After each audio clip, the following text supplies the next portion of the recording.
Just hours earlier, the ship had glowed gold under the Mediterranean sun.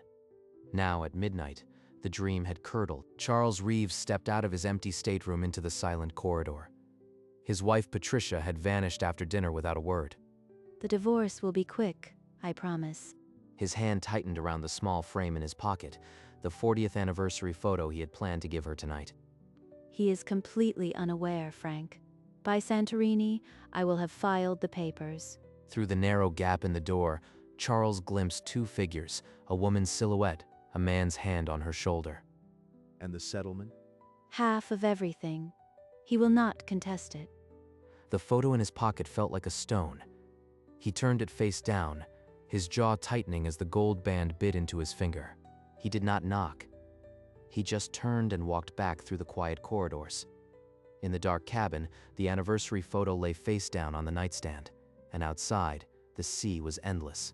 He had not slept. At first light, Patricia rose and went to the vanity mirror without a word. I went to the observation lounge. Lost track of time. At the breakfast buffet on the sun deck, Patricia barely touched her fruit. Her eyes kept drifting toward a table across the room. Another mimosa, Patricia. The sunrise looks better through champagne. 40 years of marriage and she has never looked at me that way. He asked a passing steward about the man at Patricia's table. The answer landed with a cold click. Frank Delacroix, a private banker from Geneva, traveling alone. Charles, I will be at a spa appointment most of the afternoon. Don't wait up for lunch. Of course. Take your time. He watched her leave again, the scent of her perfume lingering like a stranger's signature. His hands, steady on a chisel for 40 years, did not tremble. He found a shaded spot by the pool bar and ordered black coffee. From there he could see the entire sun deck, and he waited. An hour later, Patricia emerged on the sun deck in a linen dress she had not shown him. Frank Delacroix rose from a lounger like a man expecting applause. You are a masterpiece, Patricia. A man would be a fool not to display you properly. And Charles is too busy counting rust on the railings to notice. The man has no imagination left. Charles stayed behind a potted palm, 10 feet away. The words reached him clean as a struck bell. No imagination. I built a life while he shuffled papers in Zurich, but she does not see me anymore. That evening, the ship hosted a deck dance under strings of lights. Charles watched Patricia waltz with Frank, her laughter bright and foreign. Frank, do you realize how much half of his retirement is? We could buy a villa in Provence. After the dance, the pair slipped away into the ship's interior. Charles followed at a careful distance and saw Frank's sweet door close behind them. I spent the whole afternoon at the spa, darling. You would not believe the pressure I carry in my shoulders. Charles nodded, his silence a new kind of weapon. The coldness in his chest had hardened into a plan as precise as a dovetail joint. The ship had anchored off Santorini by the time Charles opened his eyes. Patricia was already dressed, a floppy hat hiding half her face. I want to explore the shops alone today, Charles. A little independence, you understand. Of course. Enjoy yourself. Charles waited on the deck, coffee growing cold, until he saw her step onto the tender. Frank was already there, his hand on the small of her back. 40 years, and I don't recognize her. Or perhaps I never did. He did not follow them. He walked off the ship alone, past the crowds of smiling couples, and slipped into the quiet alleys of the port. Just a coffee. Black. The chair across the table stood empty. The whole afternoon yawned ahead, blank and heavy as the sea. What do I do now? I can't go back to that cabin and pretend. He sat there, the coffee going cold, a man carved out by silence, unaware that the woman who would change everything was walking toward him from the pier. The woman stopped at the edge of the table, not a tourist seeking directions. Her posture was a statement. Mr. Reeves, my name is Margaret Delacroix.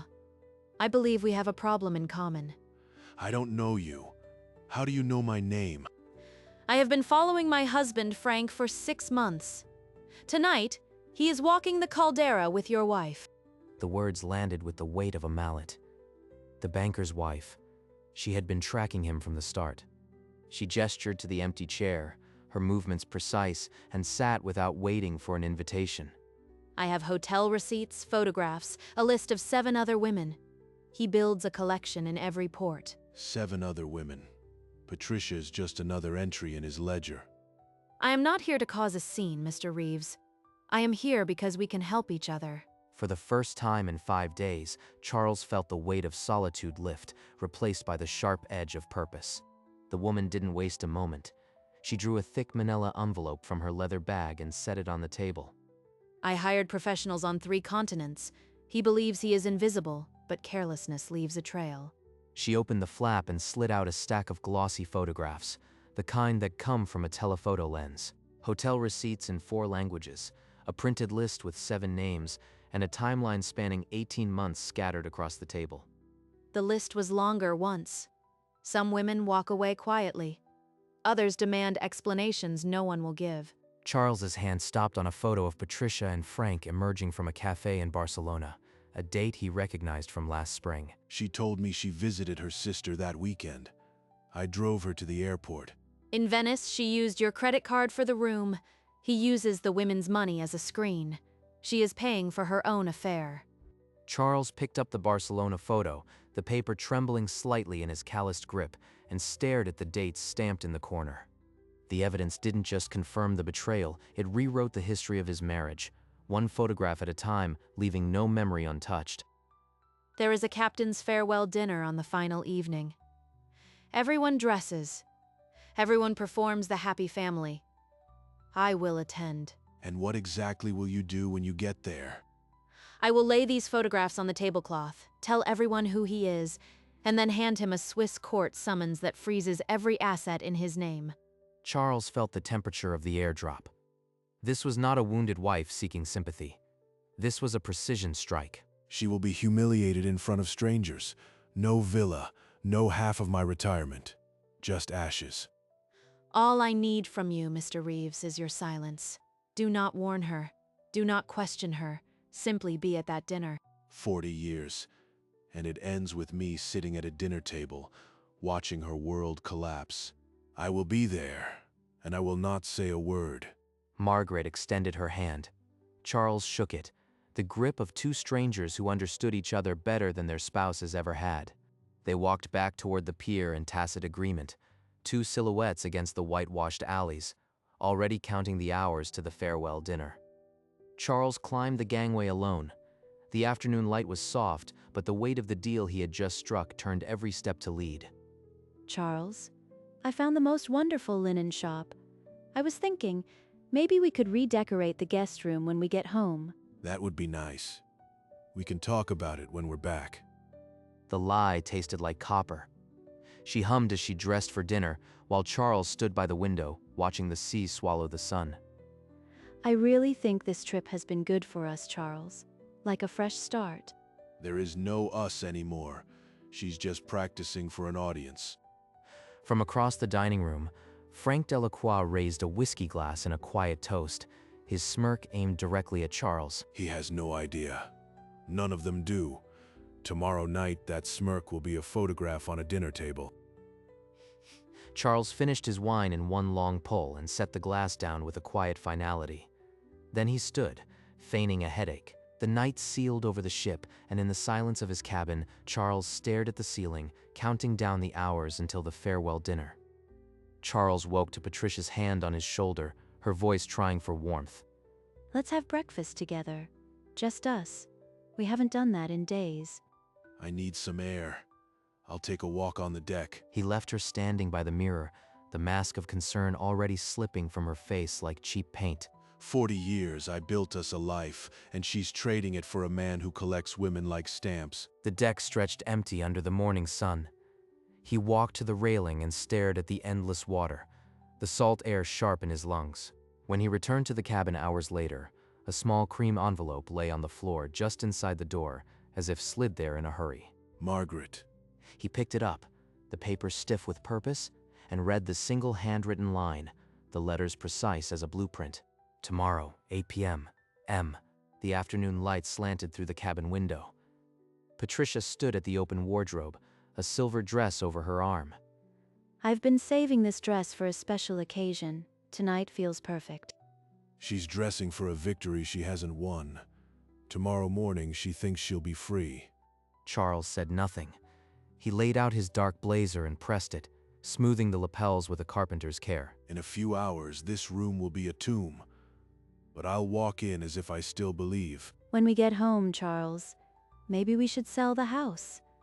A fresh start somewhere new. The words landed like a muffled threat, but Charles only nodded, the gesture automatic. We'll talk when the time is right. Tonight is about the cruise.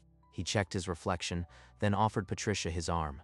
Her smile was radiant, completely unaware. They stepped into the corridor together, the swell of the farewell dinner already rising from the grand ballroom below. I left my watch in the cabin. Go ahead, Patricia.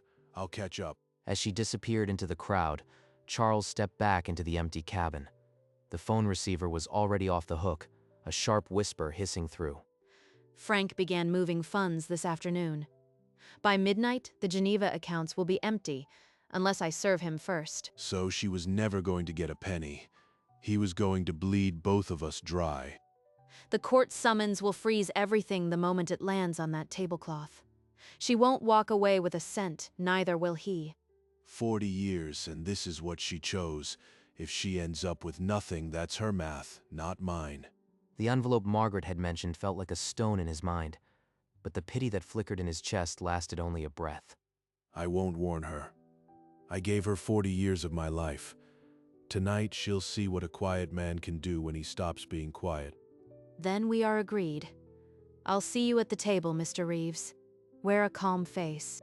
He set the receiver down with a soft click. The silence of the cabin wrapped around him, and then he walked out to keep a date with the end of his marriage. The grand ballroom glowed with chandeliers and string quartets.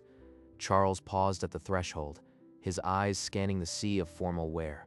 He found Patricia near the bar, already leaning into Frank Delacroix, her lips close to his ear as if sharing a secret.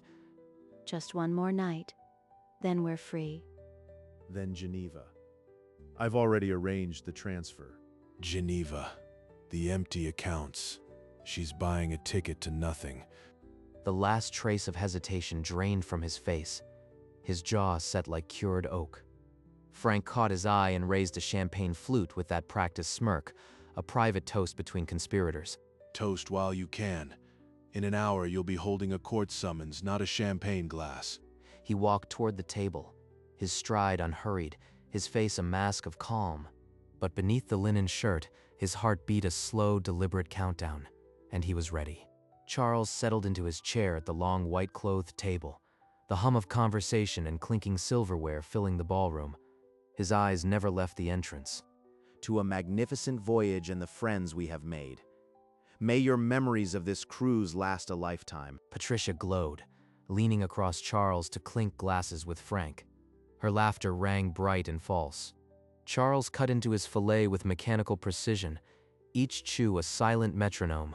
He spoke only when necessary. Any minute now, the doors will open and this whole ship will go quiet. Oblivious couples swayed on the dance floor beyond the tables. The string quartet dipped into a waltz. Charles's eyes flicked to the gilded ballroom doors for the 5th time in 10 minutes. His watch ticked past 8, the hour etched into his thoughts. A waiter refilled his water, mistaking tension for thirst. Charles, you keep looking at the door. Are you expecting someone? Just enjoying the view. It's a lovely room. The main course was cleared, the string quartet still playing. Then the latch clicked, and the ballroom doors swung open. Margaret Delacroix stood in the doorway, a column of black crepe, her chin lifted like a blade. Conversations died in a ripple, spreading outward from the door. A fork clattered onto a plate somewhere. She walked directly toward the center table, her pace unhurried, each step a verdict. Frank's laugh died instantly. The champagne flute in his hand froze mid-air, his face draining of color. Patricia's smile crumbled. She glanced at Frank, then back at the strange woman, her brows knitting in confusion. Right on time. Charles set down his napkin with deliberate calm, his hands as steady as the foundation he had built his life on. By the time she reached the table, the ballroom was silent, the only sound the deep hum of the ship's engines. Margaret's eyes swept over Frank and Patricia, then rested on Charles for a fraction of a second, a silent signal. Then she faced her husband. She lifted one hand, a small gesture, and a waiter appeared at her elbow. A chair. Here. The waiter rushed to bring a gilded chair, setting it at the head of the table. She lowered herself with the gravity of a woman who had rehearsed this moment 1,000 times. Margaret, this is not the place. Whatever you think. She cut him off with a look that could frost glass. Then she turned to Patricia, and the temperature dropped further. Patricia's hands vanished into her lap. The silver dress that had seemed so triumphant now hung on her like a borrowed costume. Charles didn't move. His breathing was shallow, his eyes fixed on a point between his wife and the stranger. In the corner of his vision, Frank's knuckles were white around his champagne stem. I said, "What are you doing here?" Margaret's expression didn't change. She simply stared at him until he looked away, a flush rising up his collar. The hush stretched. Margaret did not speak. Somewhere near the kitchen, a tray clattered, and a woman gasped, but at this table, no one drew breath. Margaret's hand emerged from the clutch, holding a thick stack of glossy photographs, edges sharp as accusations. Zurich, October. The Adlon Suite. 23,000 Swiss francs charged to the company account. She flicked another print onto the linen. Dubai, a hotel lobby. Singapore, a rooftop bar. Each image landed like a dealt card. Barcelona, last spring. She told her husband she was visiting a sister. The receipt says otherwise. Patricia's hand flew to her throat. The diamond anniversary pendant Charles had given her at dinner the first night glittered there, a neon lie. And here, the first night of the cruise. Frank's suite, 20 minutes after she told her husband she needed air. Then Margaret Delacroix reached into the same clutch and withdrew a cream envelope sealed with a Swiss court stamp. She set it beside the photographs. This is an asset freeze order from the Cantonal Court of Geneva. Effective immediately, every franc, every property, every account you hold is locked. Frank tore open the envelope. His eyes scanned the dense German text once, twice. The champagne flute slipped from his fingers and shattered on the floor. And across the silent ballroom, Charles Reeves felt a strange, hollow stillness, the weight of 40 years lifting, and the certainty that nothing would ever be the same. The echo of the shattering glass was the only sound. Then Patricia's voice, thin as paper. Charles, those photos. They're doctored. She's insane. Tell him, Frank. Charles didn't turn. His fingers rested on the linen, still as stone. Doctored. She used that word like a shield. But I saw the date stamp. I saw her sister's handwriting on the boarding pass. Doctored? Then perhaps you can explain why the security footage from the Barcelona hotel matches the time stamp on the receipt. She tapped a print among the scattered evidence, the one showing Patricia and Frank entering the suite on the first night. Patricia's face crumpled. Charles, please. I was going to leave him, Frank said. Don't drag me into this. She knew the accounts were frozen. I told her everything was an illusion. The room seemed to tilt. Around them, couples stared, forks frozen midair. No one moved to help. 40 years, and the only thing left to say is nothing at all. Margaret reached into the clutch a final time, withdrawing a thick cream envelope stamped with the seal of the Cantonal Court of Geneva. The money you promised her doesn't exist. This order freezes every account, every property, effective immediately. She slid the envelope across the table. It came to rest beside the photographs, the official seals stark against the white linen. Margaret, you cannot do this publicly. We can discuss this like civilized people. Civilized? You have not been civilized for 6 years. The judge agreed this morning. It is over. Patricia's fingers clawed at the tablecloth, her face a mask of disbelief. She stared at the envelope as if it might explode. Charles watched the scene, unmoving. The silence he had carried for a week now filled the entire room. The court seal gleamed under the chandeliers, a final punctuation to Frank's empire of lies. Guests began to murmur, phones raised discreetly. The captain stood frozen by the bar, napkin forgotten in his hand. And Charles Reeves, without a word, removed his napkin from his lap and placed it beside his plate. The gesture was a verdict. Charles, please. You cannot let her do this. She's lying. Her nails bit into his sleeve. He did not flinch, his eyes fixed on the doors. He pulled his arm free, slowly, as if untangling from a decade of knots.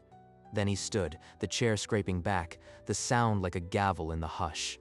He walked away without a word, his steps measured, each one a verdict.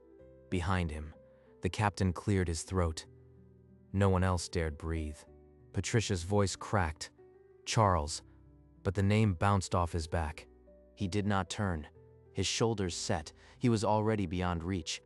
The corridors swallowed him. The chandeliers dimmed behind his silhouette. And in the ballroom, their 40-year marriage ended with the quiet click of a closing door. In the empty cabin, Charles packed his bag with a carpenter's economy, leaving behind the silver dress still hanging in the wardrobe.